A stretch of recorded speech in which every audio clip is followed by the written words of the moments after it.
Bom dia, muito bom dia. Está no ar o Jornal do Boris. O Jornal do Boris é um sobrevoo pelos principais acontecimentos do Brasil e do mundo a partir das primeiras páginas dos jornais. E vamos a elas. Antes, um porém antecipado. Hoje, o presidente Lula deve se reunir com vários componentes do seu ministério e com Fernando Haddad para completar o plano de cortes. Pelo menos é o que está anunciado pelo Palácio do Planalto. Isso vem sendo adiado, empurrado com a barriga. E isso mostra que é difícil mesmo fazer cortes, é difícil fazer cortes no orçamento. As pessoas reclamam, cria problemas internos, destitui algumas áreas de importância de valores, etc.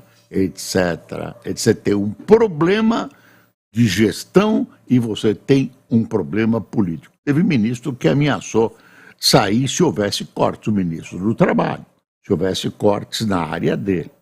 E cortar previdência e cortar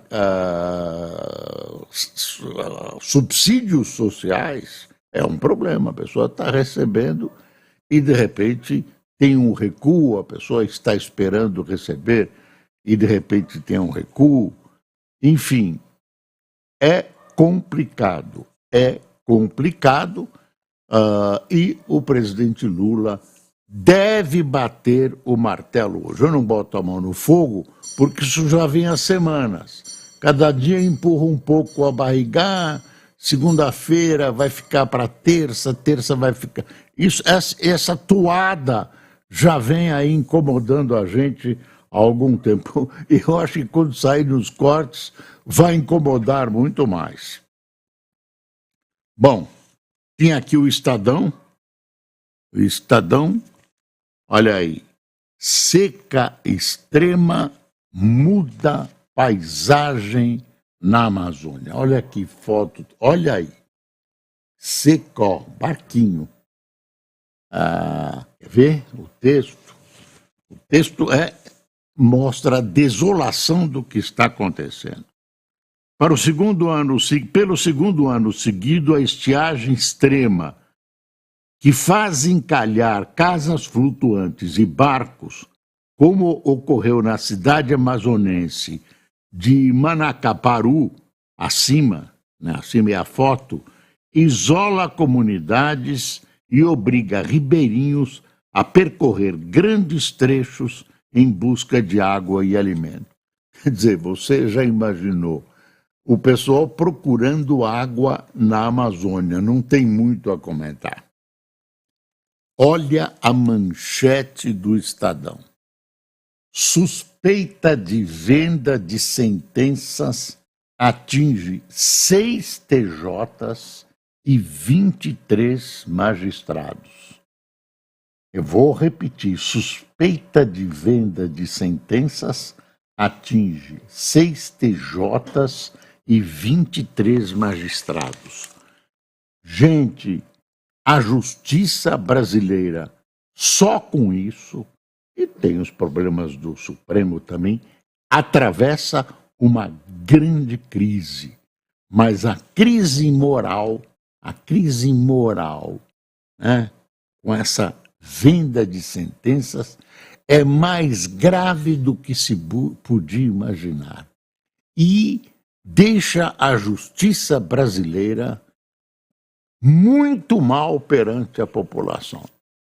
Aqui, processos envolvem de disputa de terra a ação do narcotráfico.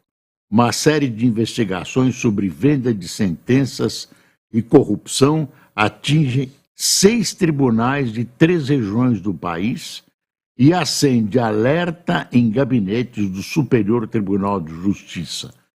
As apurações levaram ao afastamento de 16 desembargadores 7 juízes, uma prisão e a imposição de tornozeleira a 6 magistrados e 4 servidores do STJ, 2 dos quais estão afastados.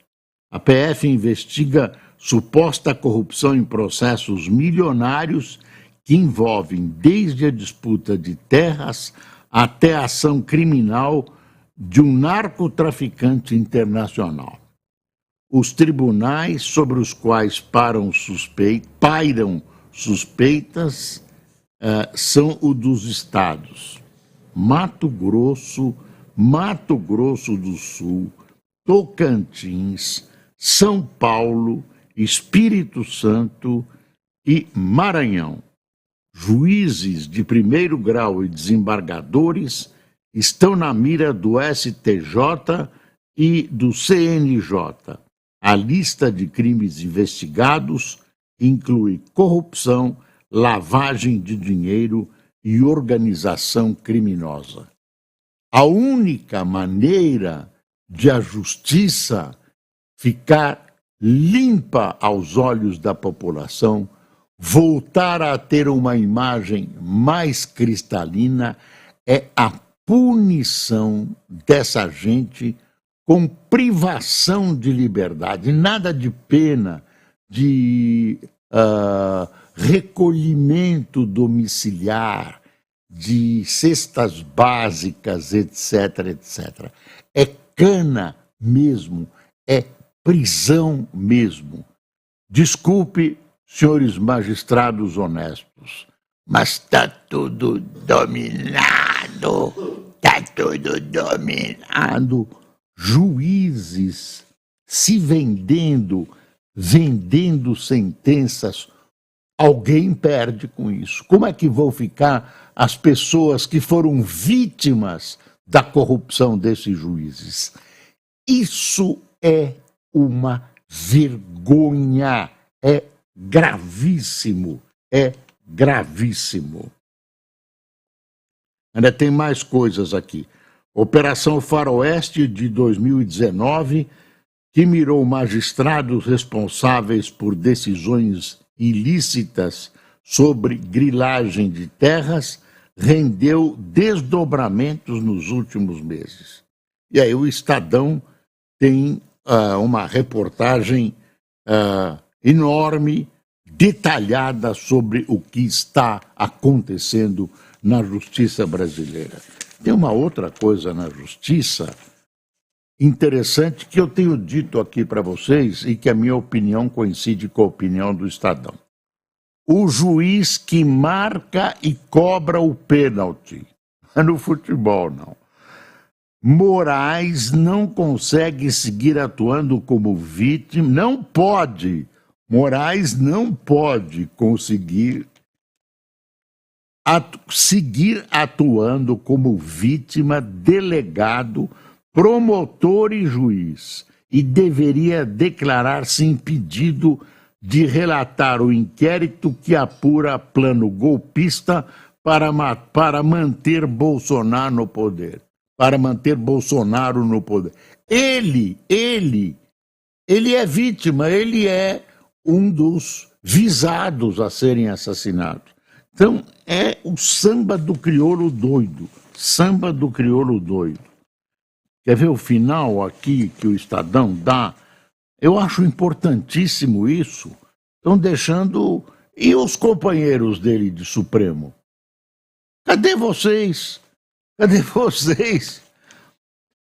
Que não reste dúvida sobre o entendimento deste jornal. O Brasil, ao que parece, quase foi alvo de uma intentona golpista cujo extremo pode ter sido a montagem de um plano destinado a matar autoridades. Bolsonaro foi, no mínimo, o estimulador geral do espírito golpista daquele tempo e seus artífices e executores precisaram ou precisam ser julgados por seus crimes.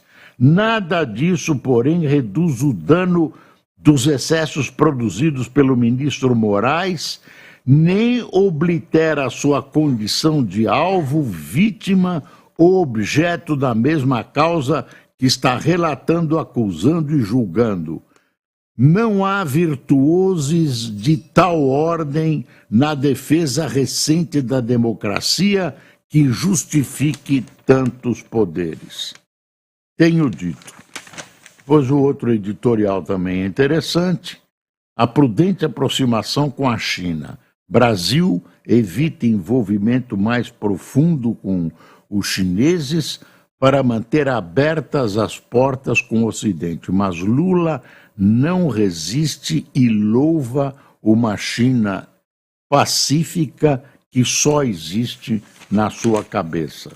Agora o Lula ficou com mania de China. Pelo amor de Deus. Quer dizer, o Brasil conseguiu escapar do envolvimento chinês, da Rota da Seda. É simples. Toda a relação comercial, toda a boa relação diplomática é desejável. Agora, fazer o jogo chinês na geopolítica não é vocação brasileira. O Brasil não pode se submeter, e é submissão mesmo, aos interesses geopolíticos chineses, que são gigantescos. Notícia internacional: esquerda volta ao poder no Uruguai com vitória de Yamandu Orsi. É uma centro-esquerda, os direitistas que não se assustem. Considerado herdeiro político de Pepe Mujica, ele foi eleito com quase 50% dos votos, ante 46% de Álvaro Delgado, segundo a apuração da Corte Eleitoral. Após o segundo turno acirrado, a candidatura de centro-esquerda Yamandu Orsi venceu ontem a eleição presidencial do Uruguai com quase 50% dos votos, de acordo com resultados da Corte Eleitoral. Herdeiro político do ex-presidente militante de esquerda José Pepe Mujica, Orsi derrotou o adversário de centro-direita Álvaro Delgado, apoiado pelo atual presidente, o popular Luiz Lacalle Pou, que não conseguiu transformar seu alto índice de aprovação em votos ao apadrinhado. Por volta das 22 horas, a Corte Eleitoral do país divulgou os números preliminares, mas já com tendência irreversível. Agora vamos ver como vai ser a relação Brasil-Uruguai. Não vejo nenhuma diferença, não vejo nenhum ponto de quaisquer divergências que possa levar a dificultar as relações com o Brasil. Eu acho que o Uruguai continua tranquilo, do mesmo jeito.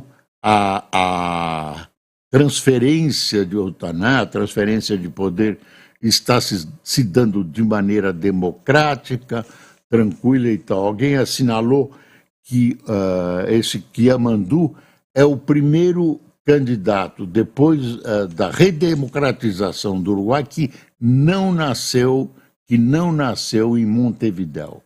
Ele é de origem humilde e tem popularidade a ponto de ser eleito presidente contra um governo que vai muito bem e contra um presidente que é bastante popular.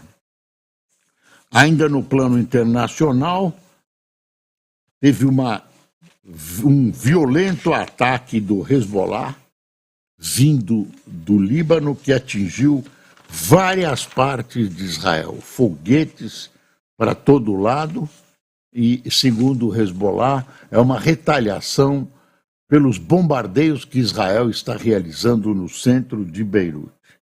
Essa guerra já passou de todos os limites, e eu falo como se a guerra tivesse limites.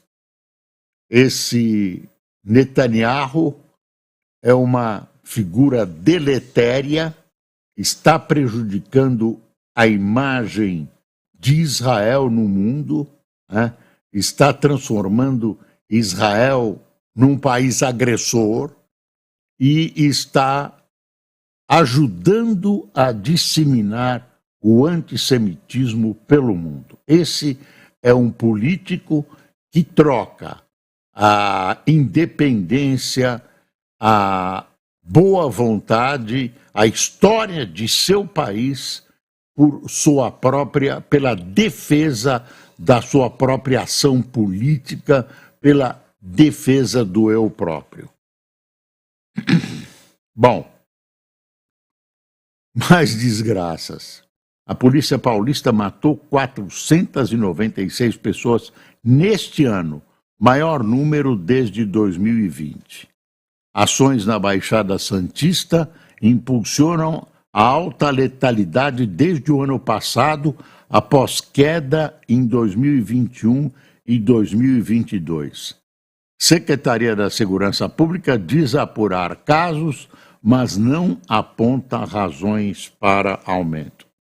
No fim de semana nós tivemos o enterro daquele rapaz, estudante de medicina, que foi morto de maneira absurda por um PM. A polícia militar investiga, já afastou o PM, ele está indiciado por homicídio doloso com vontade de matar. Mas a vida daquele rapaz não volta mais. Ele não será devolvido aos seus amigos, não será devolvido aos seus pais e à sociedade brasileira. Perdeu-se um futuro médico e aí uma geração imensa. Para você imaginar o que é, em termos de perda, um homicídio. Não se restringe àquela pessoa, se restringe a seus amigos, a seus antecedentes, né? Pais, mães, avós, e a contribuição que ele poderia dar à sociedade e a prole que ele poderia ajudar a produzir. Enfim, é muito doloroso, esperam-se providências. Governador, o senhor vai mal nessa área, governador, o senhor que dizem que é candidato à presidência da República, essa não é a maneira de combater o crime. Não é maneira de combater o crime com outros crimes.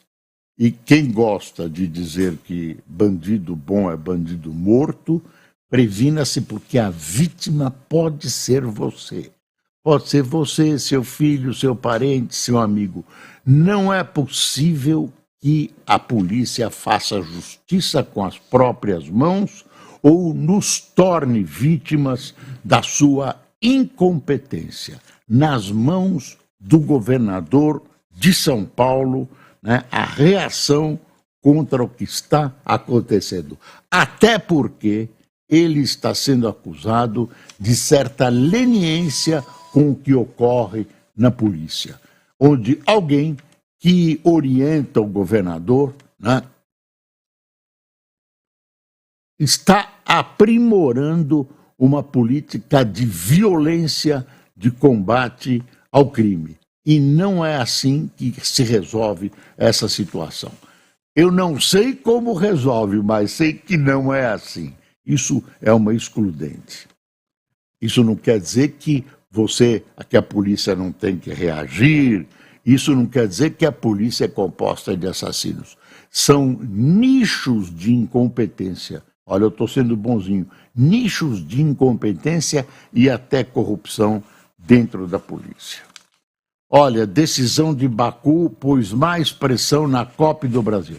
Decisão foi um fracasso.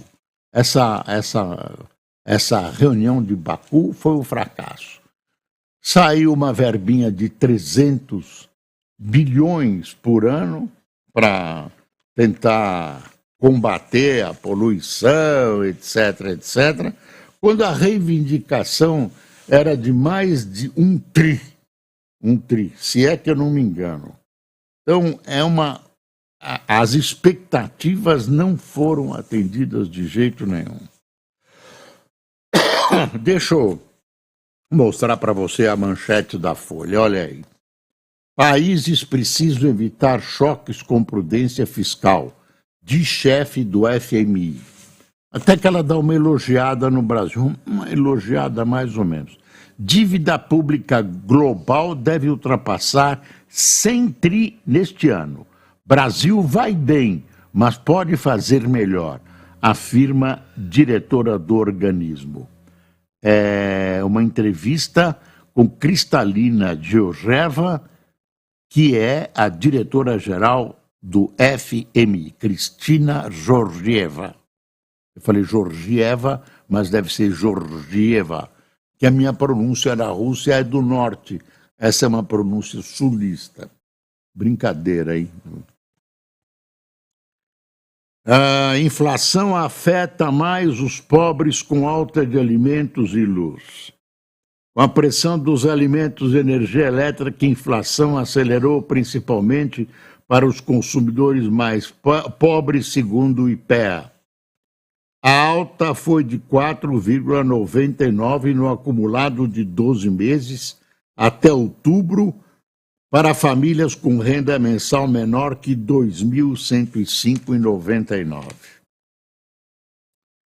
O governo Lula, com a sua mania de gastar, vai contra a política idealizada e tentada a pôr em prática pelo Fernando Haddad. As coisas não vão bem nesse campo e deu uma espiada numa denúncia do Valor. Olha aqui. Governo usa a banda de tolerância para cumprir meta de resultado primário. O mecanismo incluído no novo arcabouço fiscal criou uma taxa de 0,25 ponto percentual do PIB, excluído o pagamento de juros. Em meio à preocupação crescente com deterioração fiscal, o governo tem desvirtuado o uso da banda de resultado primário, segundo economistas. Criada para acomodar choques inesperados, ela tem sido o parâmetro real para buscar cumprimento de meta. O mecanismo prevê uma faixa de tolerância para o resultado primário, mas seu caráter extraordinário tem sido ignorado e a banda é usada na prática como meta de fato para a execução orçamentária. Deixa eu tomar um copo d'água que está muito seco aqui.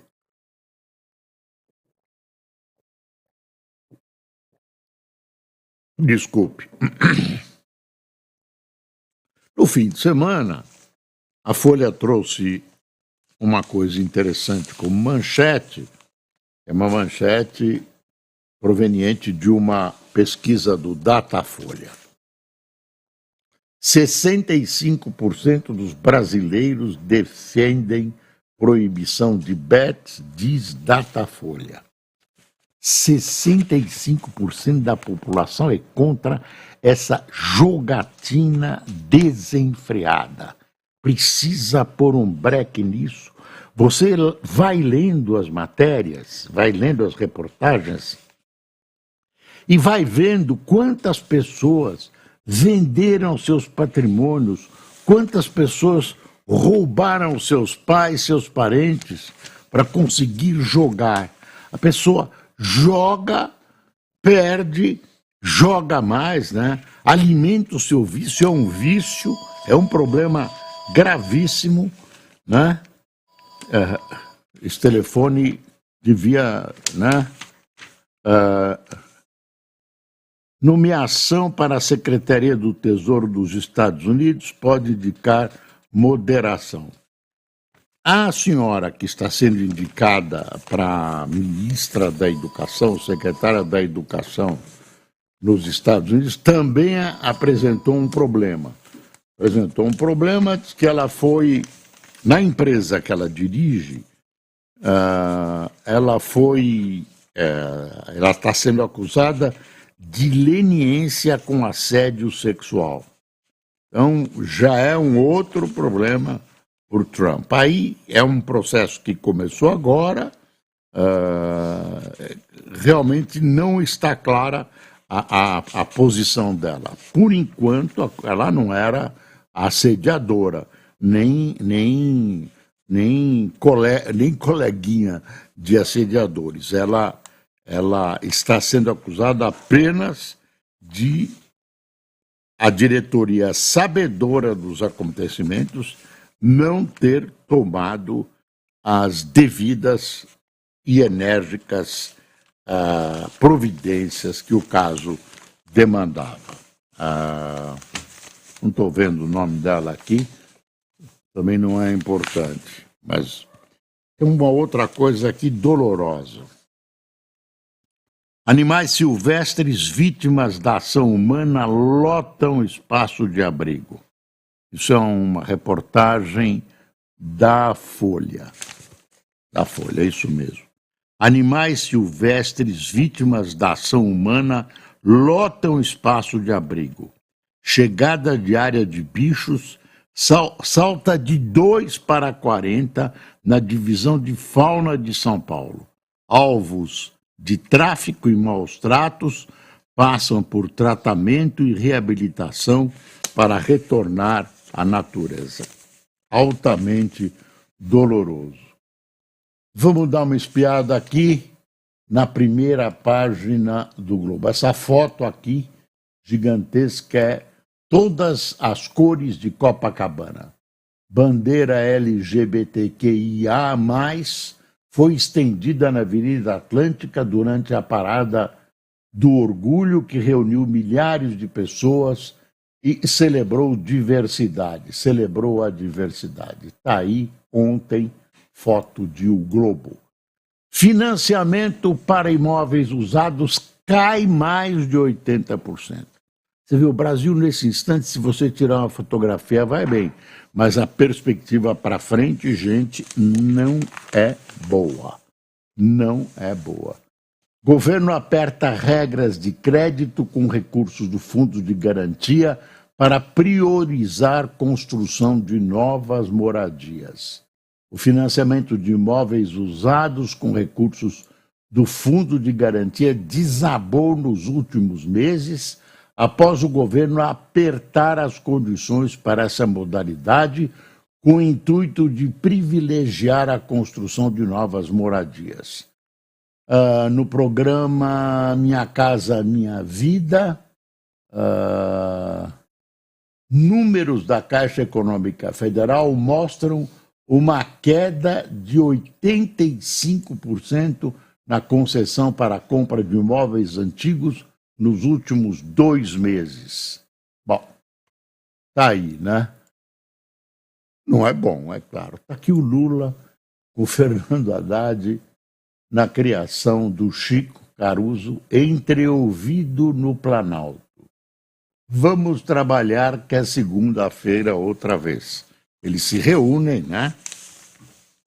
Para tentar, mais uma vez, resolver esse difícil corte. Será que vai sair esse corte ou vai sair um remendo? Corinthians atropela o Vasco e segue firme por vaga na Libertadores. O Vasco perdeu de 3-1 e demitiu o seu técnico. Subiram para a divisão A, para a Série A, Mirassol, Ceará e Sport. Parabéns. E o Santos... o Santos gozado. Não, subiram nesse fim de semana. O Santos já tinha subido. Claro, vou esquecer do Santos. Obrigado, viu? Imagine. Verstappen é tetracampeão com 5º lugar em Las Vegas. 5 vezes tetracampeão, restando 2 corridas. Holandês não pode ser mais alcançado na tabela. E a presidenta do Palmeiras, a dona Pereira, foi reeleita presidente do Alviverde. Claro que tem muito mais coisas, os jornais trazem muitas coisas hoje, nem tudo é possível levar para você. Deixa eu ver se tem alguma coisa. Crise da carne com Carrefour pode afetar o abastecimento em lojas. Os franceses estão com medo da União Mercosul, União Europeia, e os agricultores têm uma força política muito grande, o Mercosul, o Carrefour começou a boicotar a compra da carne brasileira, as coisas estão ruins. Tem gente que está defendendo a gente aqui no Brasil boicotar o Carrefour aqui das cidades brasileiras como retaliação contra a ação francesa.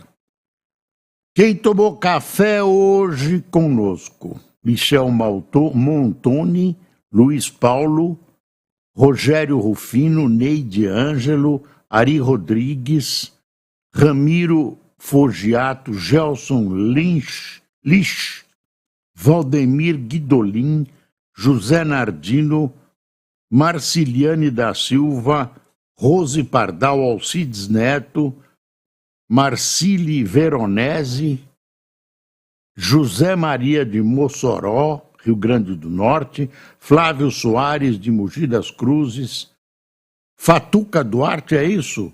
Fatuca Duarte do Recife e Luzia Ana de Volta Redonda. Pessoal, muito obrigado por sua atenção. Vamos ter dias agitados agora no plano nacional e internacional. Espero que a gente saia ileso. E lembre-se que é preciso passar o Brasil a limpo. Bom dia.